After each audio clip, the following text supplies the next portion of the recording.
गंगा के लाल ने आके जो किया है वो लगते नहीं कि हमारे बीच के नहीं हैं, हमारे ज़िले के नहीं हैं। उन्होंने जिस तरीके से काशी का विकास किया है वो अकल्पनीय है। हर परेशानियों का सामना करेंगे और सरकार का साथ देंगे। जहां उसकी ज़रूरत लगी हम लोग बिल्कुल खड़े रहेंगे। रेलवे स्टेशन इस तरह बन गया है जैसे पहचान में नहीं आ रहा है। मैं 2 साल बाद गया हूँ, सिर्फ पहचान में नहीं आ रहा है। ऐसा लग रहा है जैसे इलाहाबाद का मेन जंक्शन हो। इतना बस होगा और विकास चलता ही रहेगा। कोई टक्कर में है कि नहीं? कोई टक्कर में नहीं है, कोई नहीं। बम्पर वोट से जीतेंगे।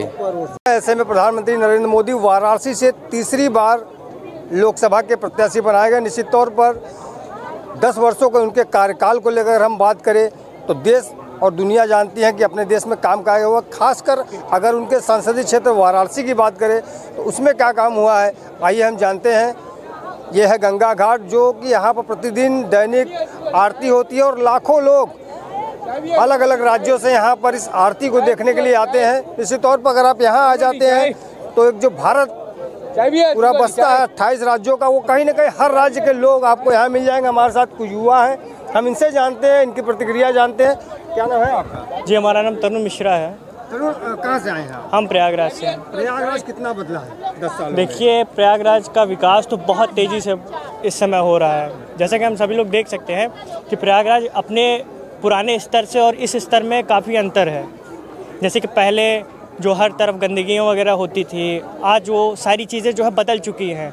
हर चीज़ें एक सिस्टम से चल रही हैं। क्या कहना चाहेंगे जो सरकार कर रही है कि इस बार 400 पार, तो क्या लगता है हो पाएगा? जी बिल्कुल, जिस हिसाब से सरकार ने काम किया है हम युवा उससे बहुत सहमत हैं और हम चाहेंगे कि ये सरकार जो है वापस से बने और हमारे देश का विकास करे। युवाओं की एक समस्या है, नौकरी की बात जब आती है तो सरकार कहीं ना कहीं बैकफुट पर दिखती है। क्या कहेंगे, नौकरी को लेकर सरकार ने काम किया है? नौकरी के लिए काम किया है सरकार ने। जो है कुछ कर्मचारी की वजह से ये जो सपा या बसपा या जो भी हो राजनीति है उसके कारण ये पेपर लीक होता है।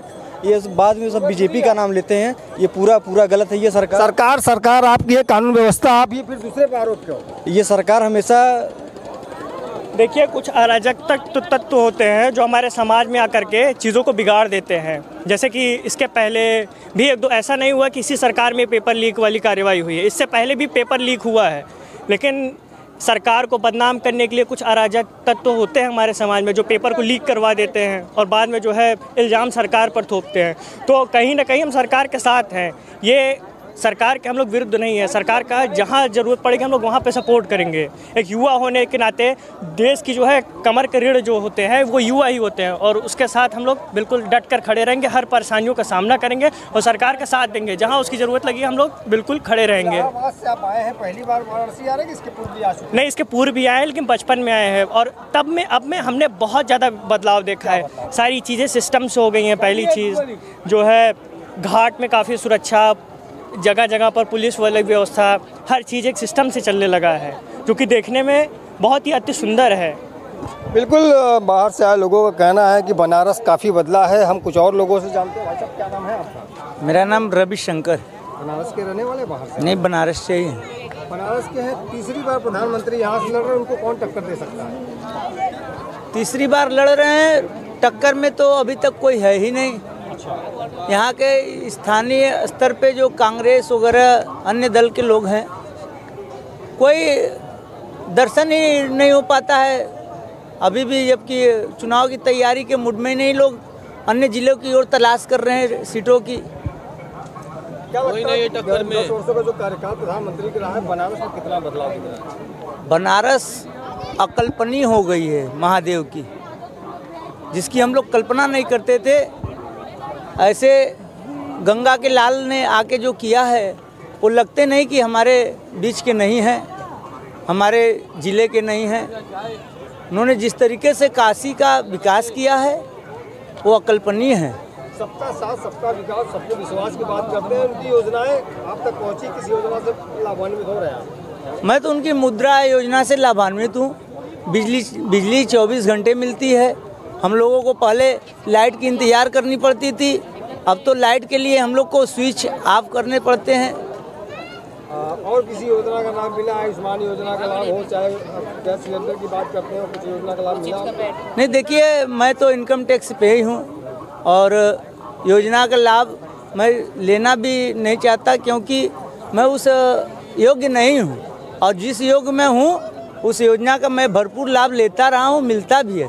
क्या कोई लाभ लेने के दौरान कहीं कुछ रिश्वत भी मांगी जाती है इस सरकार में? नहीं, मैंने मुद्रा लोन लिया और माननीय प्रधानमंत्री जी का जन्म दिन था, उसी दिन मैंने खाता खोला था।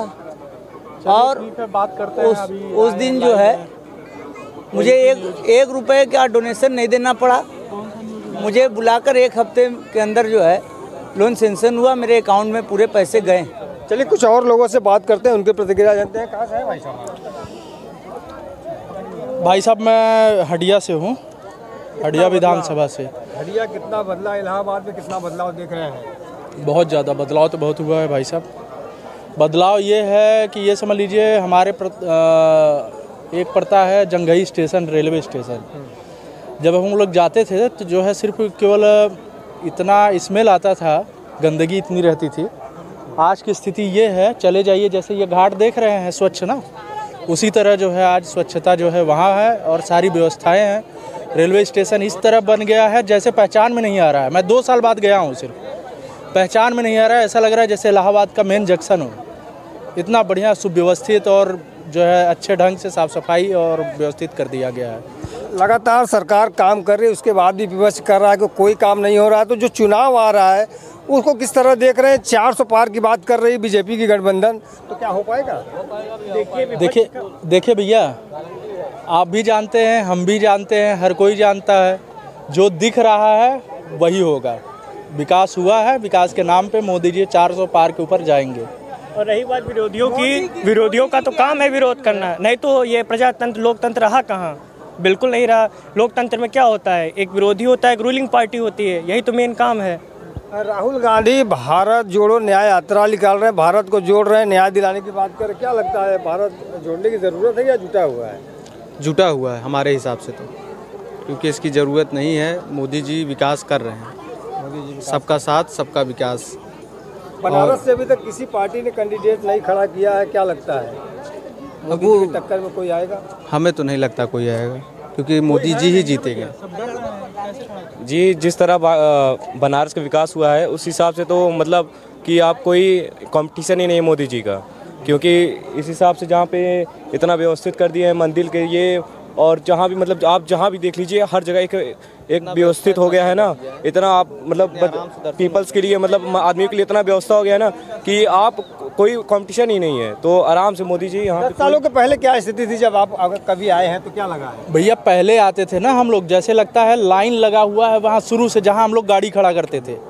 आज की स्थिति ये है कि चले जाइए आप, जो है गाड़ी लेकर चले आ रहे हैं, मंदिर से 100 मीटर दूरी पर रोक रहे हैं, मंदिर के पास तक गाड़ी आ जा रही है। इतनी चौड़ीकरण हो गई है, गलियों को जो है काफ़ी चौड़ा कर दिया गया है। जो पहले रेडी वगैरह लगा के बैरिकेडिंग कर देते थे, जा नहीं सकते थे, आज जो है इतना जगह हो गया है कि आराम से कोई भी श्रद्धालु आ रहा है, दर्शन कर ले रहा है। 1.5-2 लाख अगर श्रद्धालुओं की बात करें, बहुत जगह बन गया, बहुत जगह बन गया भैया। बहुत भीड़ होता है, बहुत सकरा था पहले तो ऐसा लग रहा है जैसे गुफा में घुस रहे हैं। अब तो ये स्थिति हो गई है कि लगता है जैसे कि मंदिर केवल दिखाई देता है, और बहुत ज़्यादा जगह हो गया। बिल्कुल, कॉरिडोर बन जाने से जो दर्शनार्थी है उनको काफ़ी सहूलियत हो रही है। अंदर ही काफ़ी संख्या में भीड़ हो जाती है और बाहर पूरा इलाका खाली रहता है। कुछ और लोग हैं, उनसे जानेंगे। क्या नाम है आपका? विजय गुप्ता। विजय जी, 10 साल का जो कार्यकाल रहा प्रधानमंत्री का, आप बनारस के हैं, क्या कहना चाहेंगे, कितना कुछ बदलाव आया है? बहुत बदलाव हो गया है, जगह जगह विकास हुआ है, गड्ढा मुक्त हो गया है, कॉरिडोर, भीड़ लगता है, मेला लगता है कॉरिडोर पे, नमो घाट पे मोदी जी बनवा दिए हैं। आज काशी का मान सम्मान सब ऊंचा हो गया है, बहुत दूर दूर से लोग आते हैं नमो घाट देखने, कॉरिडोर देखने, और 80 घाट हरिशर सब बढ़िया सा घाट हो गया, बहुत रोशन हो गया घाट। योजनाओं का लाभ आम आदमी तक पहुंच पा रहा है? बिल्कुल बिल्कुल, बहुत पहुंच रहा है, हद से ज़्यादा लाभ पहुंच रहा है। आपको क्या, किस योजना का लाभ मिला? अरे हमको तो पूरा व्यवस्था मिल गया, शौचालय हुआ, अनाज हुआ, बिजली पानी सड़क, और मेरे पिताजी को तिमाही महीना में 3000 रुपया भी मिल रहा है, 1000 रुपया महीना भी मिल रहा है पेंशन मेरे पिताजी को। तो हम लोग बहुत खुश हैं, इतना मोदी योगी काम कर दिए हैं, वैसा कोई नहीं कर पाएगा। वो आने वाले समय में और विकास होगा और विकास चलता ही रहेगा। कोई टक्कर में है कि नहीं? कोई टक्कर में नहीं है, कोई नहीं है, कोई टक्कर में नहीं। तीसरी बार, इस बार कितनी वोट से लग रहा है जीतेंगे? बम्पर वोट से जीतेंगे, बम्पर वोट से जीतेंगे। और अयोध्या में जो राम मंदिर बना है, अब काशी की बारी है, उसके बाद मथुरा की बारी होगा।